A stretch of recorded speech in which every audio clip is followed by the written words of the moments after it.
listening to Sable Radio.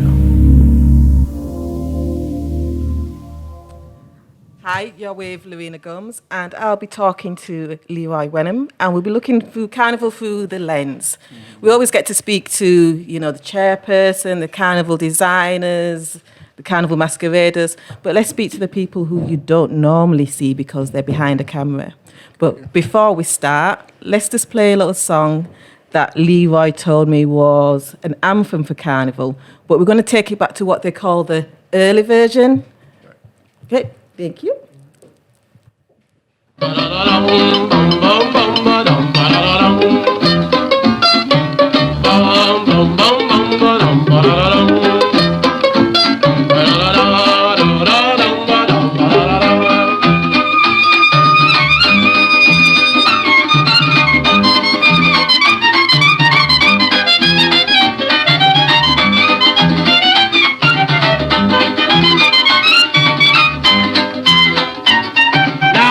Everybody love the carnival.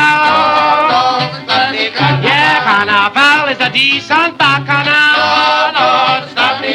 Oh, all the West Indian play carnival.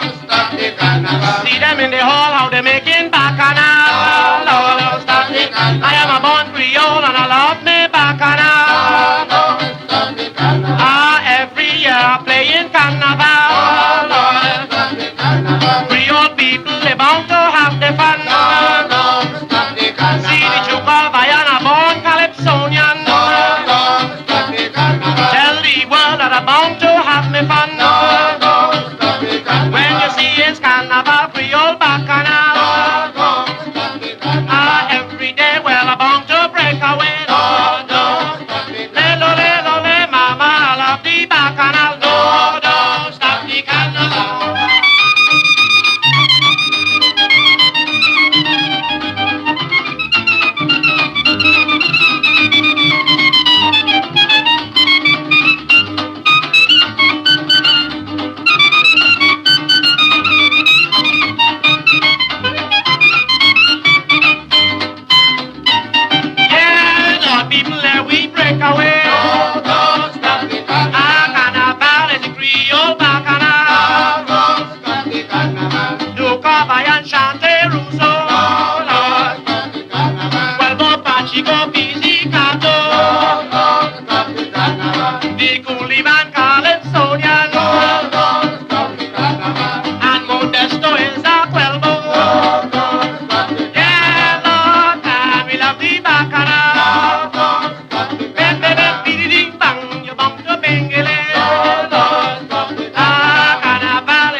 Right, that was Don't Stop the Carnival by Duke of Iron, 1946. 1946, yeah. But in 1976, that was like a hit in Leeds. I can remember the Wilberforce Steel Band actually playing that tune. It also became a popular hit on the radio, done by, I think it was Georgie Fame and the Blue Fames. Mm-hmm. And so nationally it was in the charts in the 70s, and it was also a hit on the road in Leeds in the 70s. And it's kind of appropriate because it's saying don't stop the carnival, so it's kind of one of the things where we're trying to keep the legacy of carnival, keep the legacy of Leeds West Indian Carnival. And I'm going to call it Leeds West Indian Carnival, COE, not CEO, COE, which is Celebration of Emancipation. Okay, that's good for me. So I'm going to call you the official Leeds West Indian Carnival photographer.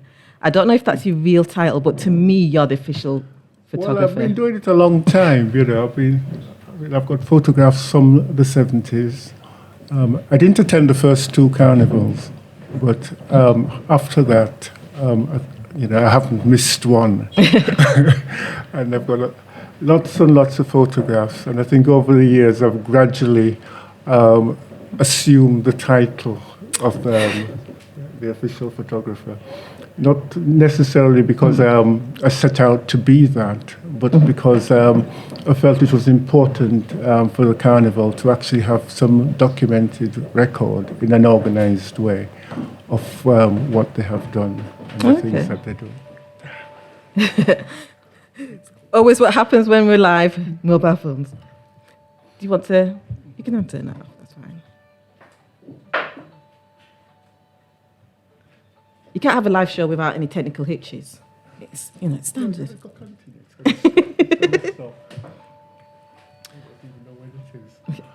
Okay, so through the lens, what made you do photography? How come you chose photography and not to become a costume designer? Well, I have designed costumes. Oh, I've been in costumes, and I actually have 1 year got best individual costume. Oh, wow. I think that was way back in, let me think. It would have been about 1979, I think I got best individual costume, so I have been in there. And one of the first costumes that I did with my brother, it was really my brother who designed it, was this one. Oh, wow. And again, that was in the late 70s that we did that costume. And I think it came second that year. So, congratulations. So there we go. So you're kind of multi-talented, and you tend to find that with a lot of Carnival artists and anyone who's involved with Carnival, they tend to be multi-talented. They love Carnival not just for the field that they participate in, but all around us. So going back to some of the earlier days, that's one of the reasons I like to talk to people which are not just the standard, because it's there's things that I don't know about. So, we've got told stories about when Leeds West Indian Carnival first came about, before the council got involved with cleaning the park, that the community would rally round and go and clean the park after the Carnival. Yeah. I mean, Carnival has always been hard work. And I think, you've got a few dedicated, it started off with a few very dedicated individuals who actually pulled it together. And I think from the start, you had people like Arthur Franz, who you well know, but alongside him, you had Ian Charles again, who you know. Yeah. But then we had George Archibald, we had Mr. Vanterpool, we had, I better not start calling names because I'm going to forget somebody and then they're going to kill me. But I think people just rallied round because it was something that they actually wanted to do, And if you think back to when it started, we were here and people were working, and we didn't really have an outlet to actually practice and share our culture and our cultural skills, our cultural arts. And so Carnival was born. And again, I think when they first did it, nobody thought that 50 years later they were still, would still be doing it. But it grew. The first year you had a few.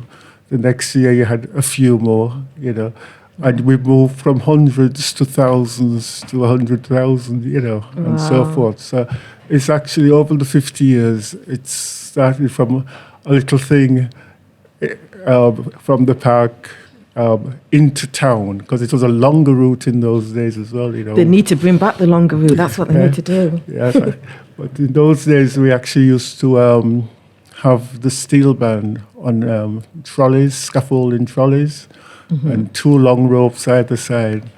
And people would literally pull the steel band round on the ropes into town. Yeah, I can remember coming down Regent Street, up the Head Row, and back round North Street, and up into Chapeltown. What was that like? I mean, what was the crowd participation? So, once you came to town? The crowd participation was quite good. And I think in town, obviously, there's a lot of onlookers, and you would get a lot of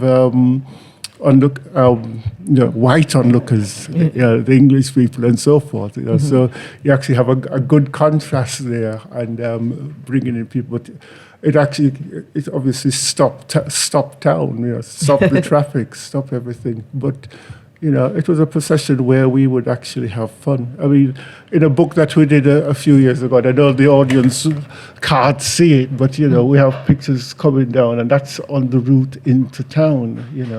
And these are early pictures that I actually took of us going on the route into town, and pictures of us. Oh, yeah, I can see a picture of Arthur France there in an old costume. What's the name of this book? This book is a book called Celebrate, which we actually did for 50 years of Leeds Carnival, and the sort of Farrow brothers, Tim Smith and myself, spent a lot of time pulling it together. And there's quite a lot of the early photographs. And that's still available to get, that book, isn't it? That book is still available to get, yes. Okay. Right, so let me think. So you've been doing it for a good few decades now, taking photos, Carnival. What do you see behind the lens? I mean, what kind of, when you're behind that lens and you're there on Carnival Day, you're in the park, what is it that you're looking for? Right. That makes the perfect kind of Carnival shot. I don't know if there's a perfect shot, but I think that I'm an events photographer. And I think people look for different things. So there's a lot of people who like headdresses and faces, and they would just take, they look for the pretty face and they take the face. I'm actually I try to get the whole picture. So I think in a lot of my photographs, and some people sort of criticize me for that. They say, well, you don't come close up and get my hairstyle or whatever. But it's not that. I think it's good to actually get for the record what the costume actually looked like. So I tend to try and get the whole costume into the picture. I mean, it might be a bit of a boring style to some people, but for the record, it's actually the correct thing, because you then can look back and you know what the costume looked like. I mean, occasionally I would go up and I would get faces. The other thing that is good to actually record is characters. So, I mean, for instance, I brought a photograph here, and this one is a picture of Mel. I think, Carnival starts with Juve. Sadly, she passed away a couple of years ago. Yeah. But she was there every Juve morning. And, and every year I took a picture of her because she was one of the Carnival characters. And she was very much in the tradition of the old style, because, again, as a kid growing up in the Caribbean, I can remember them going out to what they call pajama jamming on Juve morning. And there she is in her pajamas. Yeah. So there she is in her pajamas, and she has a toothbrush with her as well. Yeah. And I was too young to go, but I can remember my uncle going out to pajama jamming. Like, can I come? And the answer is basically no. But life started with Juve, and in true tradition, there she is in her pajamas, going out pajama jamming, first thing to bring the carnival off. And so I always look for characters, and I think within Carnival, there's always characters that you can actually find and look at, and again, just as a different buy, again, tradition, we haven't just. There's a tradition behind it. It's a sharing of culture. And what you'd find in the Caribbean, across the islands, is whether you want to call it John Canoe, you want to call them Christmas clowns, you want to call them masquerade, but the tradition is there, and that tradition is a tradition that goes back to our African roots, And again, I would look for something like this. And again, if you notice that I've actually got it in its entirety, so it actually displays the costume. I could quite easily have just taken a picture of the person behind the mask, but that's not what I'm trying, I'm after. Yeah, because how important is it to keep the kind of legacy of and tradition of Carnival alive, would you say? I think it's very important because, it's our roots, whichever way you look at it, it's our roots. And every culture has something that they can claim, And people look at Carnival from different perspectives. You know, some people see it as a day to actually dress up and be something else. Yeah, just let off. And then let off. Yeah, your last thing. And you know, to others, it's if you speak to someone like Arthur, he'll tell you about it from the point of view of slavery and emancipation. You know.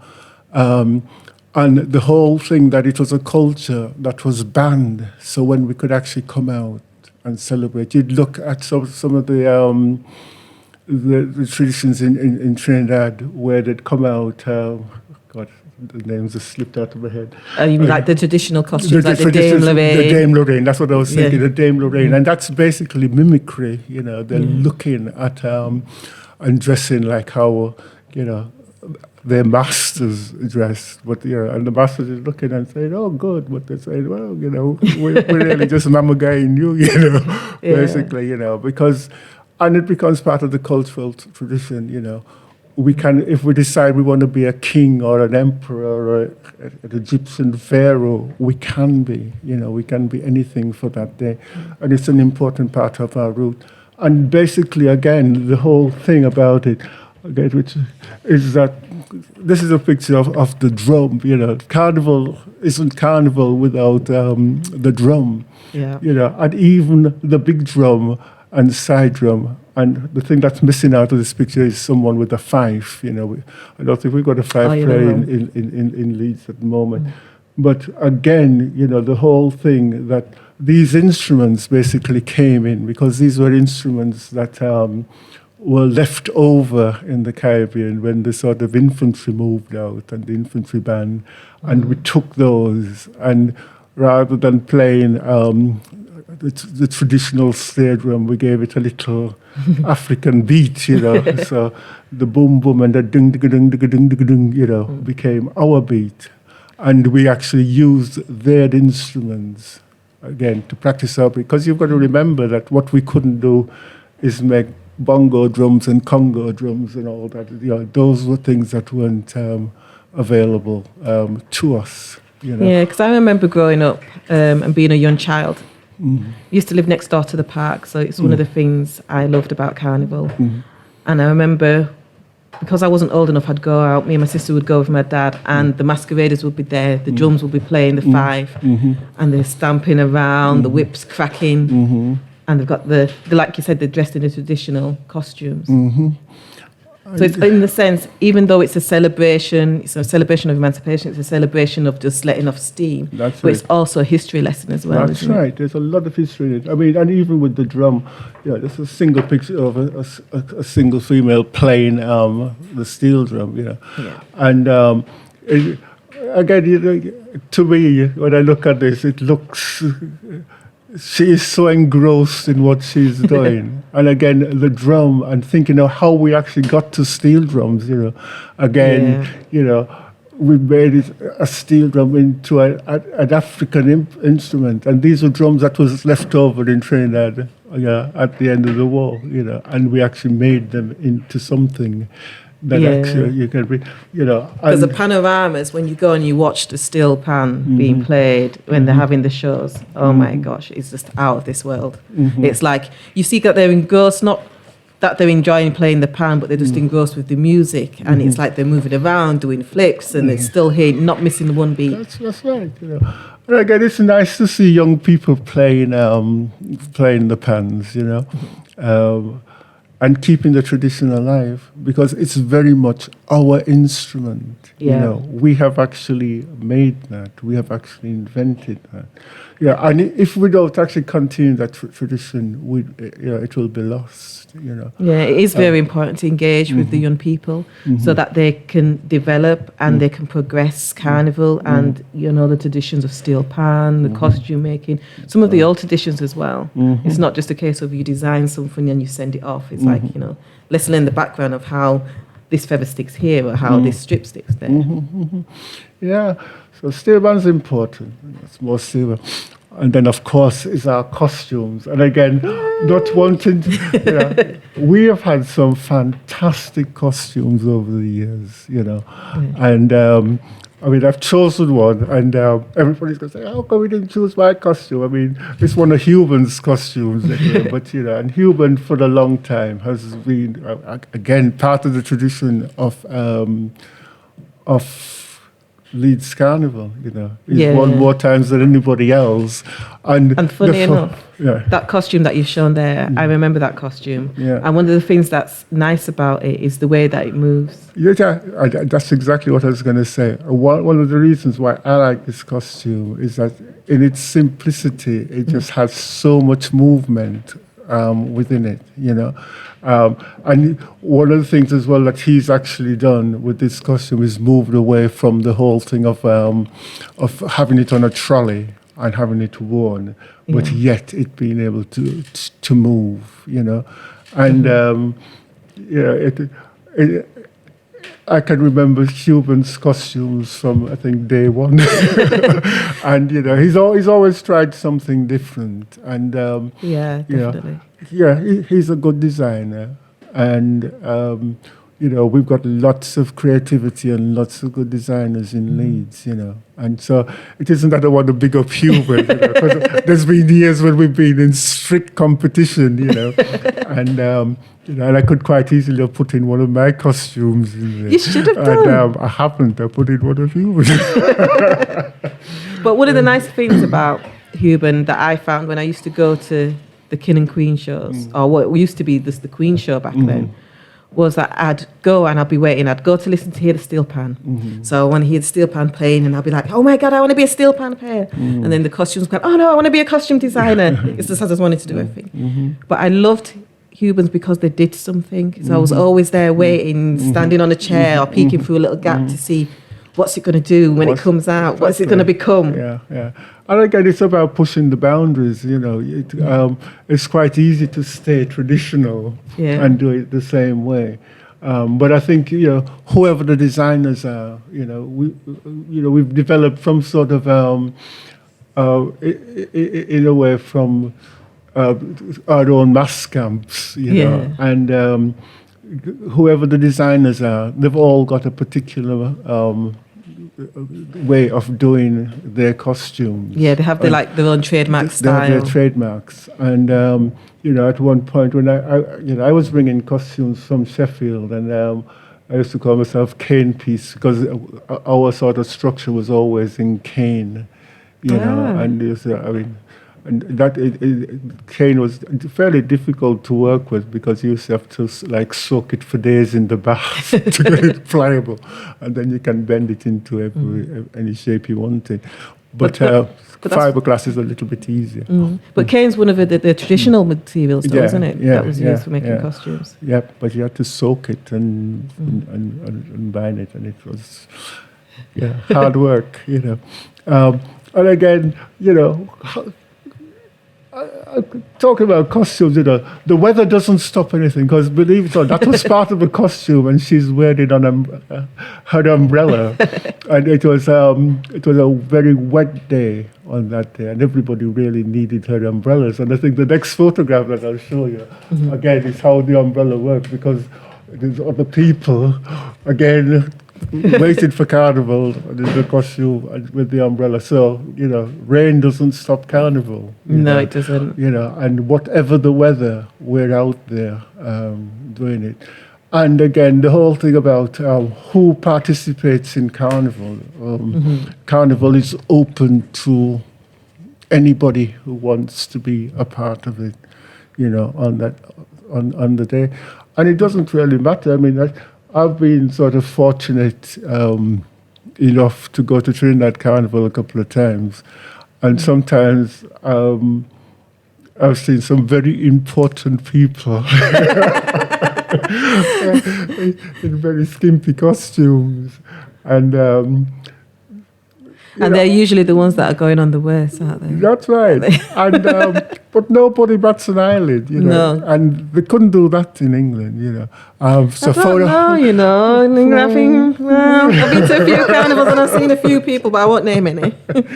Yeah, but the whole thing is that you can be who you want for the day and just and feel free. Yeah, because it's one of those things where when taking part, I know for me taking part in Carnival, once I've put that costume on, it's like your alter ego comes out, and you're then this masquerader, you're this free person who's just enjoying it and celebrating. Yeah. And as you can see, I couldn't help but, I had to have a little touch of Carnival. Yeah, and you have to. I'll take a photograph of you when we finish. Yeah. So, let's see. So going through the photos that you've brought, it wasn't just a case of Carnival Day that you took photos at, because there's like different events, haven't there? There's been there's Soca Monarch. Yeah. I think I've covered every event, and and there's sort of Soca Monarchs again. Soca is part of the tradition of Carnival. Music is part of the tradition of Carnival, and from day one, our first soca king, which was in the 1970s, was Lord Silky. Hey, Lord Silky. Lord Silky. And again, he sort of has carried on throughout the years. He's also helped other people to become soca and calypso artists. And I think it's also useful to know that there's a difference between soca and calypso. And yes, there is. Thank you. Because sometimes because even though it's called a soca monarch, I would say it's more of a calypso. Yeah, it's more a calypso monarch. And I think that these guys sing calypso. And calypso is more commentary, so you make comments about anything,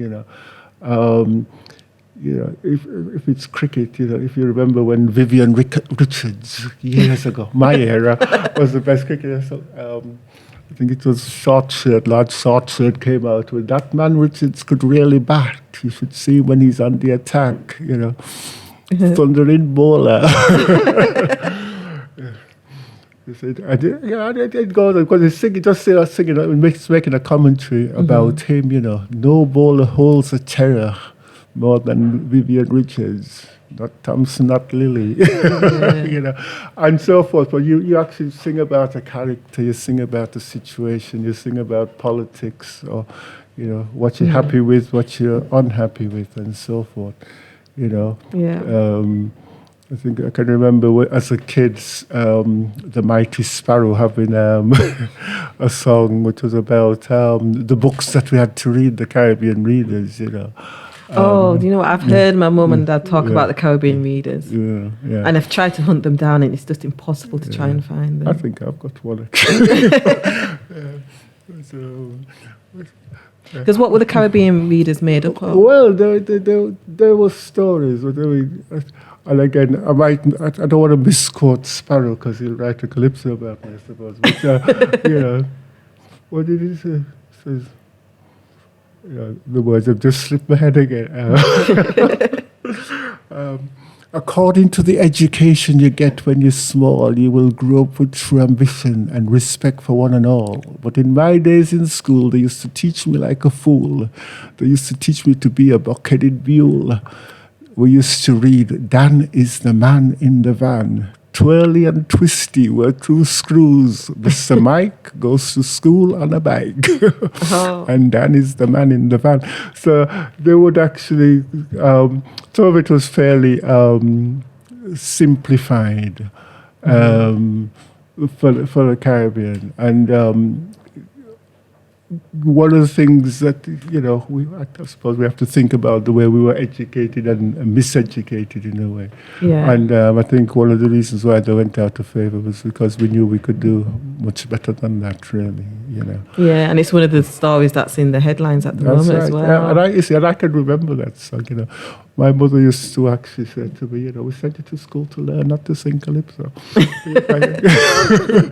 But, but Dan was the man in the van, and Twirly and Twisty were two screws, and I could, and we could read that in our Caribbean reader books, And of course, Sparrow had to write a song about it. So now we've understand the calypso and calypsonian. What about the soca? What would you say the difference is? Right. Well, the soca was one of the things I think that they had to do was to. It was one thing about political commentary, but then people wanted a sort of dance along, happier beat to dance to, and so and also a more commercial beat, that made a bit of money, and I think soca actually helped to bridge that gap. I think was it Kitchen who brought out one of the first big soca songs, and when they started doing the crossover, I think he brought out a song, Sugar Boom Boom. Oh yes, I remember that. And that was one of the first ones that really started to turn the music more to and that's been remixed as well and I think that's been remixed by his son and another Carnival soca artist. Okay, yeah. So Yeah. Okay. Right, the song Don't Stop the Carnival. We heard the Calypsonian version come in. And even though that was the earlier version, as they like to say, I will say the original version, there was also another version where it was made popular, which was by the Alan Price Alan set. Price set, that's the one I was thinking of, yeah. So if we can hear a little snippet of the Alan Price set. Yeah, I actually gave it to you. That's right.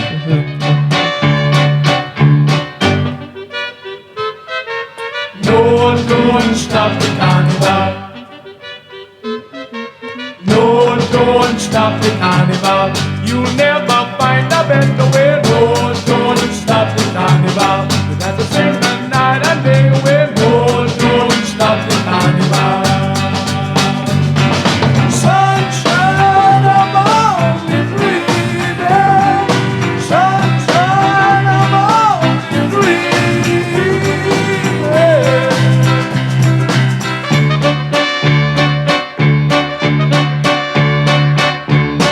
You never find a better way. So that was the Alan Price set. Yeah. So there's 3 versions of that song that we're going to play today. So we've heard the early version, That's we've right. heard the Alan Price, and then we're going to hear the remake. Yeah. One of the things I like about that song is the original element is still there. Yeah, well, that's it. You see, I mean, I actually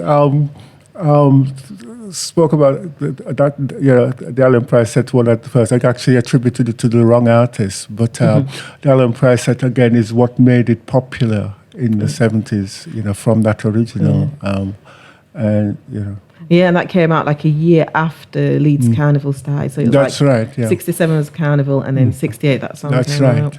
And as I said, Wilberforce Steel Band loved that playing that.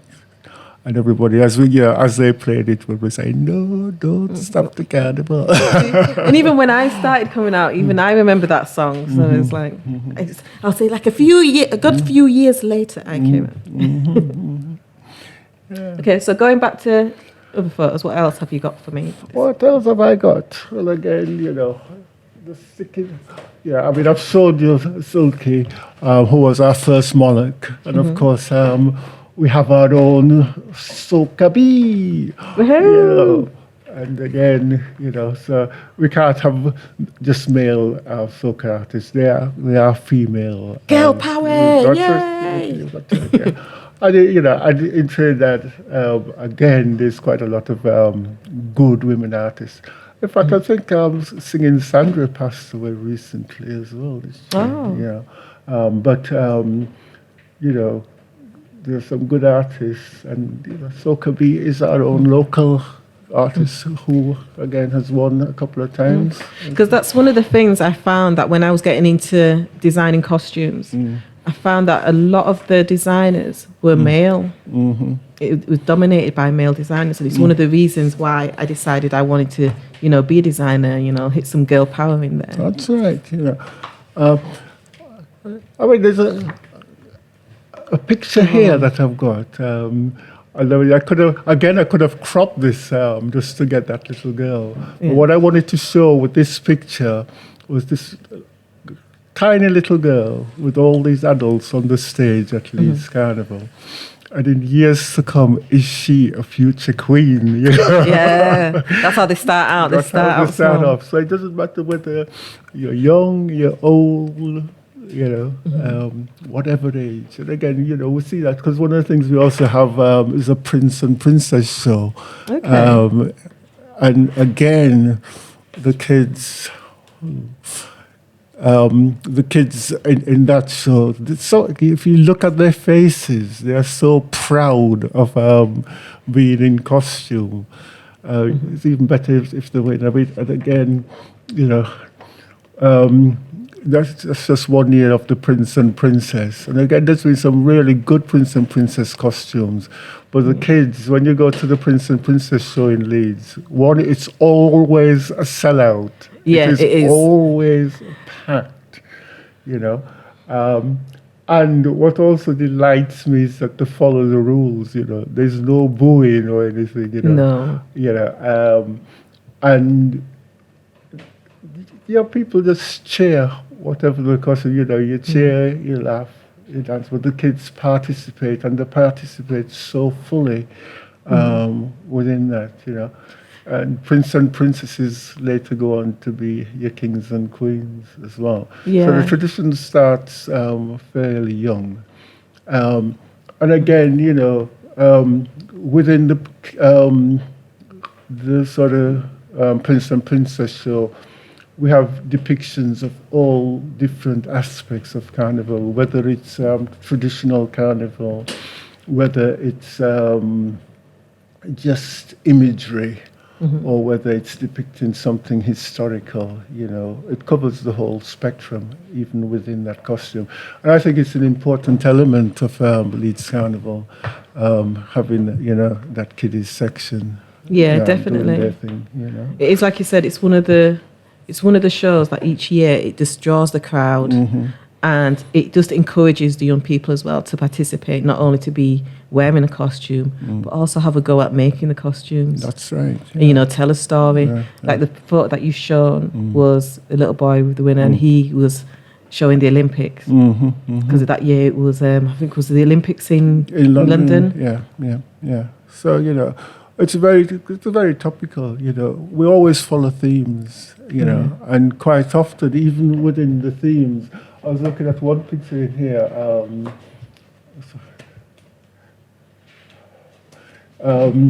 which again, I put this one, I think was it was more like depicting things like the Black Power movement, but also very pertinent in what's happening around Black Lives Matters now as well, to me, you know. And so whatever we're doing is topical. A lot of it is historic. A lot of it is marking out history as well, you know. Yeah. And it's an important tradition that we need to continue, really, you know. So whether you're sort of looking at it in terms of, you know, the niceties, you know, pretty mass, you know, and again, you know, I'll hold my hand up. Yes, you're a pretty mass person. I hold my hand up. I was corrupted by the pretty feathers and the bling.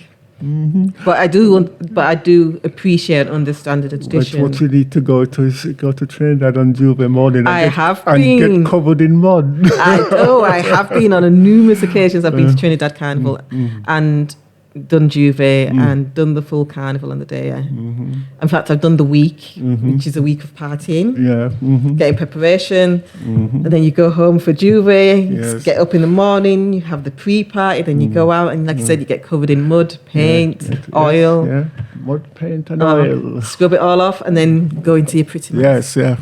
So from dirty mass to pretty mass. And again, you know, the paint is beginning to come in Leeds now, you know. I think we need to bring the paint here, but I'm not sure if they're ready for it yet. I'm not sure if they're ready for it. Yeah, but there's little bit, this again, Leeds, little bits of paint. But I mean, I've seen people, you know, they go out, they make the mistake of going out on Jubilee morning in all white, you know, They look good when they come out.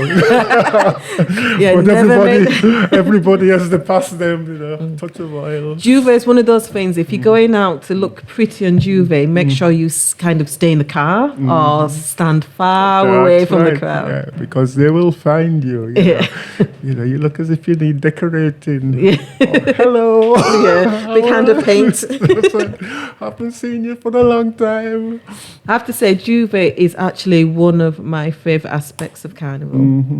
When even I've played Notting Hill and I've done Juve in Notting Hill and did the Hull Pit Mass, and I actually enjoyed Juve more than I did the actual day. I think Juve is good. I mean, again, sort of happened to Grenada, and very much about jab, and that again is slightly different. But again, I think I've been lucky because I've been to quite a few carnivals in quite a few different places, and everybody have their own different little styles, but all part of the culture, I enjoyed looking at the Day Maries in Trinidad. I enjoyed the jab in Grenada. I've enjoyed the masquerade in Culturama in Nevis, and so forth. But everybody's got their own different type. But what is always still that African tradition that is shining through. And with it, however you want to play your mass, I think it's important that we actually maintain a level of tradition within it. I mean, things will always evolve, but it doesn't want to be commercialized to the extent that you forget the root. There's a baseline. For me, that baseline is still the big drum, the five, the side drum, and so forth. And a lot of that is carried on as well through the current music. We're going to play. Have you got the track lined up for the next one? We're going to play one which is kind of Misbehave, which is kind of appropriate in some of the kind of the spirits. It's like when you go to Carnival, you're going to try to behave, but you can't. You're just free out. That's it. I ain't misbehaving, but. This kind of heart I will try hard to behave, and I will limit myself to jump and wave until I hear them say, "Jump on the ground and roll, jump on the ground and roll, bring it up, jump on the ground, jump on the ground and roll, jump on the ground and roll, jump on the ground and roll, jump on the ground. This kind of heart I will try hard to behave, and I will limit myself to jump and wave. See no more bacchanal for Carnival, no getting on bad. I try to behave, I try to behave, I try to behave until I hear them say, jump on the ground and roll, jump on the ground and roll, bring it up, jump on the ground, jump on the ground and roll, jump on the ground and roll, jump on the ground and roll, jump on the ground, jump on the ground. Hey, I will behave this year. I will behave this year. I will behave this. I will behave this. I will behave this year. I won't get mad. I won't get crazy. I won't get mad. I won't get crazy. I won't get mad. I won't get crazy until I hear them say, jump on the ground, on the ground, on the ground, roll, roll, jump on the ground, on the ground, on the ground, roll, roll, hands in the air, hands in the air, hey, hands in the air, okay. It's me inside the fence, jumping till I'm soaking wet. I mean, disrespect if I do you something to get upset. It's me inside the band, whining like a mad woman. Me flag waving in my hand and I'm jumping up right in front of the band. I will behave this year. I will behave this year. I won't get mad. I won't get crazy until I hear them play. Jump on the ground, on the ground, on the ground, roll, roll. Jump on the ground, on the ground, on the ground, roll, roll. Hands in the air, hands in the air, hands in the air. Hey, let's go. Jump on the ground, on the ground, on the ground, roll, roll. Jump on the ground, on the ground, on the ground, roll, roll. Jump on the ground, on the ground, on the ground, roll, roll. Jump on the ground, on the ground, on the ground. Yes, jump on the ground and roll. I was actually in Trinidad in 2012 when this record was out. And when they started coming down the ground, my sisters jump on the ground, roll on the ground and wave. And, you know, the surprise that I had when I see people just rolling yeah, because they were actually following the action of that song. Yeah, so Yeah, I was in a fete. And that track's called Misbehave by Faye Ann Lyons. Faye, And yes. she's also comes from, her father was also a Super soca monarch. Well, yeah, Super Blue, a Super soca Blue. monarch winner as well. And I was in a fete and she came out and she was singing that song with her husband, Bunji. And then she pointed out, and there was a member of our party who loved off Faye Ann, loved the song. And then he jumped up and she started to sing that song. The crowd cleared and he had this circle, this space, this big circle surrounding him. She started to sing that song, jump on the ground and roll, and he just dropped and rolled. That's like drop and roll. And, you know, it's just surprising how things, you know, move people and how we actually remember, you know, we can pinpoint where we heard that song, you know. Yeah. Yeah. And going back to what you were saying before about the legacy and keeping traditions, even that song, you can still hear some of the traditions in the background. Like you can hear the little ting, the little ping. Yeah, You still got the bass and the drum. that's right, yeah. I mean, you know, we've got to keep it going. We've got to keep Steel Band going, you know, as Yes. well. I mean, that to me is something that I actually like to push because I don't think, you know, there aren't enough pans at the moment. No. And not enough players. But it's a tradition that we don't want to lose because it's very much our tradition. you Yeah. know. It's something that Trinidad has fostered. It's moved across the islands, you know. Yeah, so, and it's all over the Caribbean now, you know. And Yeah. as Caribbean people in England, it's something that we also have to preserve, you know. We might not get pans that's 100 strong like you have at Panorama, but at least, you know, we're keeping it alive. And once, over the years, you know, Leeds has had some fantastic players, you know. Yeah.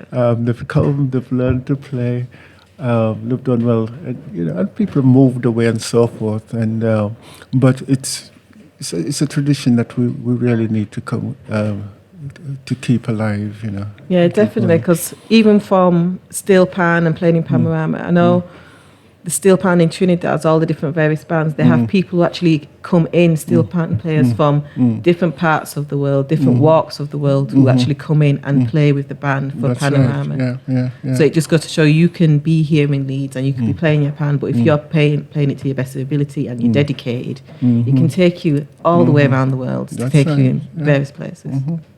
And when you watch them play, oh my gosh, it's amazing. Oh, I know. Mesmerizing. I mean, I can remember taking my son to Trinidad when he was young. I mean, you think I'm from Trinidad and I'm not, you know, but I love Trinidad guy. But, you know, and I think he was probably about 5 or 6. And we were in San Fernando on the high street, and there was this man just on a solo plan, just doing a little ramage on this pan. And my son sat down under that pan, and we could not get him to move. And this man just had to keep on just tinkering on the pan, you know.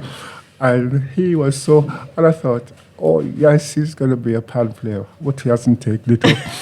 But, you know, but literally, you know, for at least half an hour, we could not move that lad from under that pan. He was just so taken by it, you know. Yeah, it definitely is mesmerizing. I'm going to do a time check. We've got 5 minutes left. We do have our final song to play us out, but before we go, we just looking at Carnival on a whole. There's so many different elements to Carnival, where you've got your music, you've got your pan, you've got your costume, you've got the photographers, and it's about keeping the legacy, celebrating the emancipation of celebrating the emancipation of oh gosh, I can't even speak now, can I? Emancipation from slavery. See, I'm passionate. In fact, I'm going to say the abbreviation. COE, Celebration of Emancipation. That's right. So it's celebrating that, celebrating life, celebrating the spirit, celebrating our forefathers, celebrating our legacies. Yes. We're celebrating our heritage. Yes. And for that to continue, for it to be a legacy and continue for the next 50 plus years, it's like encouraging the young ones to come on board, help with the delivery of Carnival, help with the delivery of steel pan, help with the delivery of costumes. That's right. There's so many elements that people can get involved in. As I said, when it started in the 60s, no one at that time, I'm sure, thought that 50 years, or over 50 years now, later we would still be doing it, And it's now part of the tradition of this city, not just part of the tradition of Chapeltown, It's our legacy in this city. We've laid down a mark, and that mark is something that I think we need to build on, It helps us to actually express ourselves. It helps us to share our culture. It gives us a platform for our own development, whether it's within sort of photography, videography, costume designing, even mechanics. If you look at how people use wire and so forth, and welding and so forth. So there's a lot engineering. of engineering. There's the movement that we talked about movement in humans, costumes and so forth.